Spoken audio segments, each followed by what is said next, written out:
سورہ الواقعہ تعارف. سورہ الواقعہ مکیہ ہے.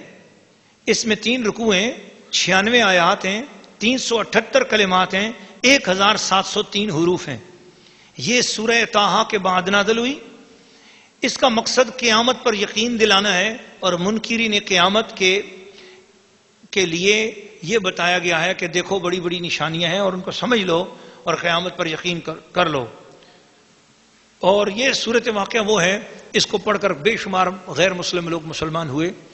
کئی ہندوؤں نے کلمہ پڑھا، کئی سکھوں نے کلمہ پڑھا. اور یہ سورہ واقعہ ایسی ہے کہ اسے عام سے عام مسلمان بھی اگر پڑھے تو اس کے حقائق اور اس کی برکات سے اس کا دل بھی منور ہو جاتا ہے. اور اس سورہ واقعہ کی برکات یہ بھی ہیں کہ ہمارے خواص سن لیں. یہ خواص رسول پاک صلی اللہ علیہ وسلم کے بتائے ہوئے ہیں کہ حضور صلی اللہ علیہ وسلم نے ارشاد فرمایا، امام بغوی نے اس حدیث کو بیان کیا تفسیر خازن میں، کہ جو شخص سورہ واقعہ کو ہر شب پڑھے وہ فاقہ سے ہمیشہ محفوظ رہے گا. سورۃ الواقعہ رکوع نمبر 1 تلاوت. بسم اللہ الرحمن الرحیم. اللہ کے نام سے شروع جو نہایت مہربان رحم والا.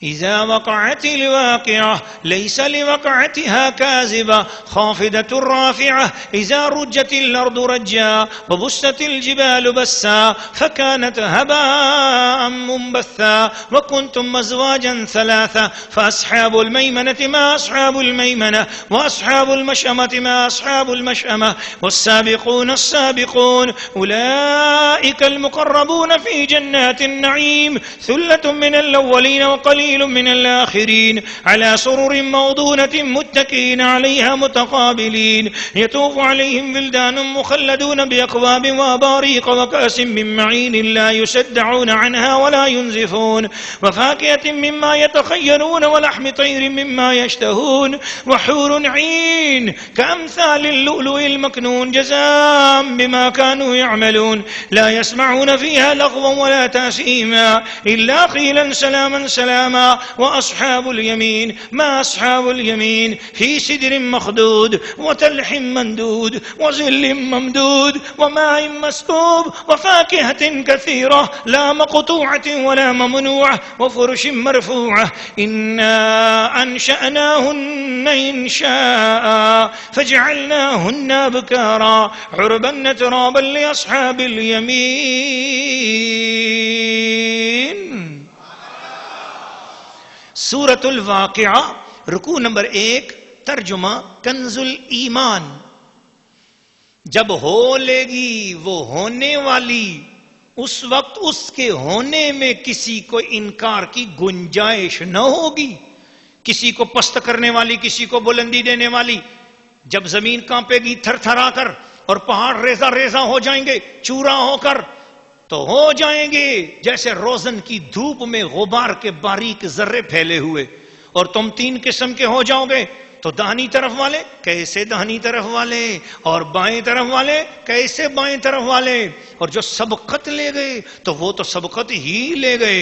وہی مقرب بارگاہیں چین کے باغوں میں، اگلوں میں سے ایک گروہ اور پچھلوں میں سے تھوڑے جڑاؤ تختوں پر ہوں گے، ان پر تکیہ لگائے ہوئے آمنے سامنے، ان کے گرد لیے پھریں گے ہمیشہ رہنے والے لڑکے، کوزے اور آفتابیں اور جام اور آنکھوں کے سامنے بہتی شراب کے اس سے انہیں نہ درد سر ہو اور نہ ہوش میں فرق آئے. اور میوے جو پسند کریں اور پرندوں کو گوشت جو چاہیں اور بڑی آنکھ والی حوریں جیسے چھپے رکھے ہوئے موتی.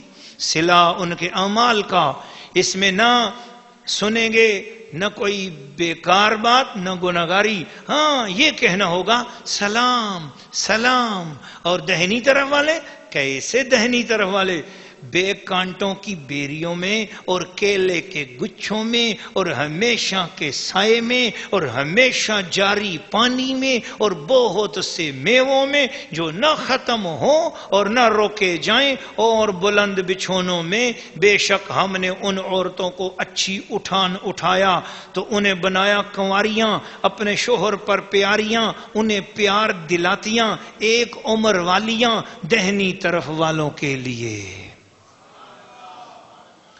سورۃ الواقعہ رکوع نمبر 1 تفسیر۔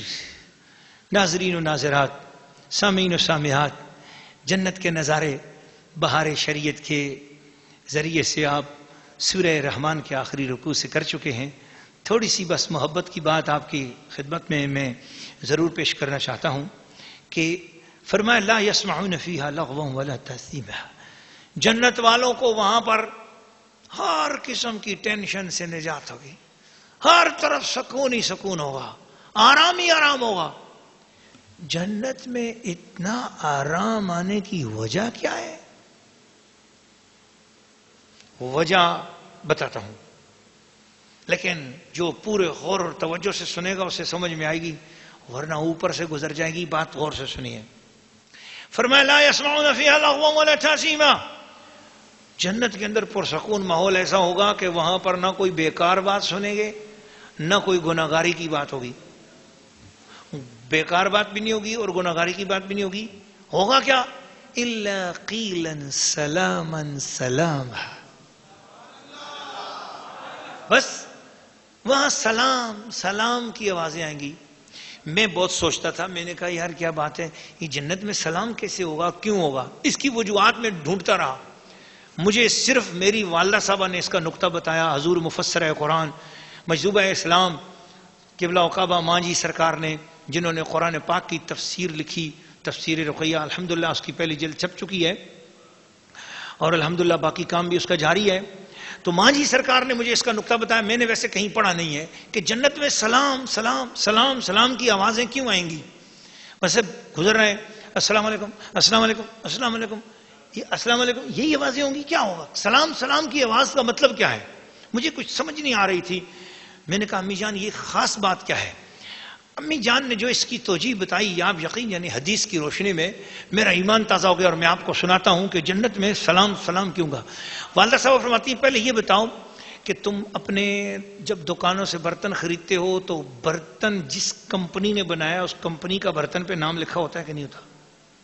میں نے کہا بالکل حضور، ہم اگر چائے کی پیالی بھی لیتے نا اس کے نیچے بھی کہیں مہر لگی ہوتی ہے کہ یہ کس کی بنی ہوئی ہے، اس کمپنی کا بنانے والا کون ہے، اس پیالی کے بنانے والا کون ہے، یا اس کا مالک کون ہے، یا اس کا پروپرائٹر کون ہے۔ پیالی ساسر کے نیچے بھی لکھا ہوتا ہے، چھوٹی سی شیشی کے نیچے بھی لکھا ہوتا ہے۔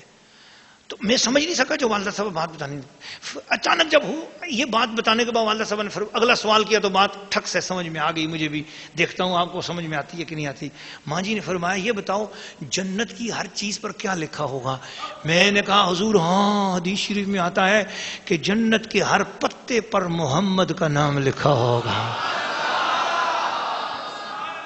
جنت کے ہر پھول پہ محمد کا نام ہوگا، جنت کے ہر درخت پہ حضور کا نام ہوگا، جنتیوں کے دروازوں پہ حضور کا نام ہوگا، جنتیوں کے خیموں کے دروازے پر حضور کا نام ہوگا، جنتیوں کے پیالوں پہ حضور کا نام ہوگا، جنتیوں کے آفتابوں پہ حضور کا نام ہوگا۔ وہ دیکھیں گے جس محبوب کی کائنات ساری انہی کی تھی، دنیا میں انہی کا کلمہ پڑا تھا تو ہمیں جنت ملی تھی، آج جنت میں آئے ہیں، حوروں کی ہر آنکھ پر حضور کا نام ہوگا، حوروں کی پیشانی پہ حضور کا نام ہوگا۔ تو سلام سلام کیوں نہیں؟ وہ یہاں ترس ترس کے 8 دنوں بعد جمعے کے دن سلام پڑھتا تھا، خوش ہوتا تھا، اب وہ حور کو دیکھے گا تو حضور پہ سلام پڑھے گا، وہ جنت کو دیکھے گا تو حضور پہ سلام پڑھے گا، شراب طہور کو دیکھے گا تو حضور پہ سلام پڑھے گا۔ تو یہ قیلن سلامن سلاما یہ ہوگا، وہ جدھر حضور کے جلوے دیکھے گا وہ سلام پڑھے گا۔ اب سمجھ میں یہ بھی آ گیا کہ سلام کی عادت ڈال لو تو جنت کا ویزا جلدی مل جائے گا، اور جن کو سلام حضور پہ سلام کی عادت نہیں ہوگی شاید ان کے کاغذات ریجیکٹ ہو جائیں، ہو سکتا ہے امیگریشن والے کلیئرنس نہ دیں۔